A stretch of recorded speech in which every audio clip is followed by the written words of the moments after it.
আসসালামু আলাইকুম। চলুন এবার দেখে আসি ঈদ শপিং কার কেমন কাটতেছে।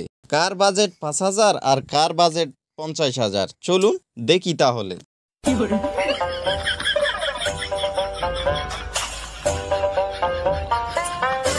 এই তো সামনে একটা ভাবিকে থুড়ি বোনকে দেখা যাচ্ছে। এই বোনের কাছেই যাই প্রথমে। আচ্ছা ভাবি, বউ, বোন, থুড়ি আপু আপু, এবারকার ঈদের মার্কেট কেমন হয়েছে? ও, ঈদের মার্কেট আমার তো অলরেডি ১,৬০,০০০ শেষ। আরে বলেন কি আপু, ১,৬০,০০০ শেষ? কি কিনলেন? ৪ জোড়া জুতা কিনেছি ৩৬,০০০ টাকায়। আমার স্বামী ফ্রান্সে থাকে, আমি মূলত তার টাকাতেই চলি। আমার ঈদ শপিংটা প্রায় শেষ। আমি সবে বরাতের পর থেকে ঈদ শপিং শুরু করে দিয়েছি। আচ্ছা আপু, আমার একটা ছোট্ট প্রশ্ন আছে।